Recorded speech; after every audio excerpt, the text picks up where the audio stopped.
অনেক আমার ভাইয়েরা ফেসবুকের মধ্যে অনেক দুঃখের কথা বলেন।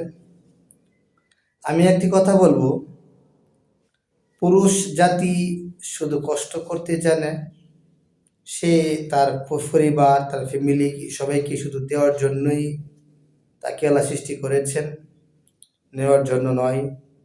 দিতে গিয়ে যদি একটু কমই হয়ে যায়, তার ফ্যামিলির পক্ষ থেকে কিন্তু অনেক চাপ আসে। আপনার স্ত্রী আপনাকে ভালোবাসে, মহব্বত করে, এটা কিন্তু সত্য।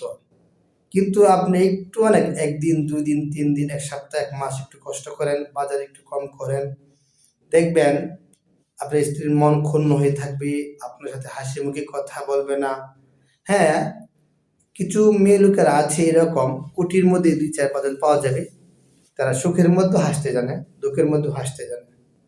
এরকম মেয়ে যাদের ভাগ্যে জুটবে, আমি মনে করব তারা হলো আল্লাহ তাআলার পক্ষ থেকে খাস নিয়ামত পেয়েছেন, শুকরিয়া আদায় করবেন। আমার স্ত্রী আলহামদুলিল্লাহ অনেক ভালো, উনি এরকম কষ্ট দেন না আমাকে। তারপরেও একটি কথা আলোচনা আসছে, কিন্তু হাস্যাস বাস্যাস থাকাটা কিন্তু অনেক বড় সফলতার লক্ষণ। অনেক আমার মা বোনেরা রয়েছে যারা এই স্বামীর সাথে তর্ক করে, ঝগড়া করে, ফাসাদ করে, সামান্য একটু অভাব দেখা দিলে সংসারের মধ্যে। সুখের দিন তো সবাইকে ভালোবাসে, দুঃখের দিন, স্বামীর দুঃখের দিন, স্বামীর এই অভাবের দিন, অনেক ভাইরা রয়েছে বাসা ভাড়া করে থাকে, তাদের কিন্তু চলাফেরা করা অনেক সময় একটু কষ্ট হয়ে পড়ে। চাকরিটা চলে গেলে, ব্যবসা বাণিজ্য একটু লস হইলে, টাকা পয়সা একটু অনেক ক্রাইসিস হয়ে গেলে, তাদের সবগুলি মিলে কিন্তু মোটামুটি একটি কষ্ট হয়। ওই মুহূর্তে তার বিবি সাহেবের যে আচরণ, তার স্ত্রী, তার ওয়াইফের যে আচরণ, এটা কিন্তু তার স্বামীর কাছে চিরকাল স্মরণ থাকবে।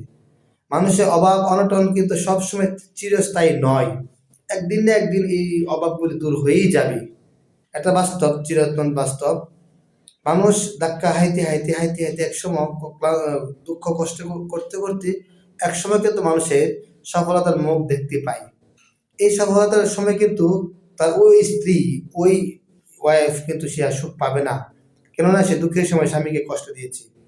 ওই স্বামী একটা পন্থা অবলম্বন করবে, একটা ব্যবস্থা করবে, যে স্ত্রী আমাকে সুখের সময় ছেড়ে চলে গিয়েছে, আমাকে কষ্ট দিয়েছে, আমাকে ছেলে মেয়ে বাচ্চাগুলিকে রেখে চলে গিয়েছে আমার দুঃখের সময়, আজকে আমি সুখ, আমার কাছে আজকে আসতেছে, সে ভালো ব্যবহার করতেছে।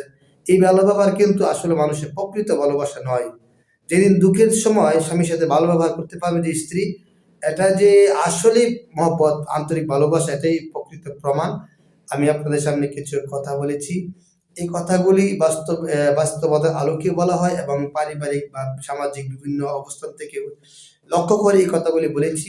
অবশ্যই মা বোনেরা রয়েছেন, স্বামীর সাথে সবসময় সুব্যবহার করবেন, স্বামীর কথা মানবেন।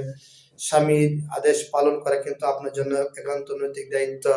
স্বামীর সাথে দুর্ব্যবহার করা কিন্তু সবচাইতে জঘন্য অপরাধ। আল্লাহ তাআলা আমাদের বিশ্বের সমস্ত মা বোনদেরকে সমাজ বুঝ দান করেন, আমিন।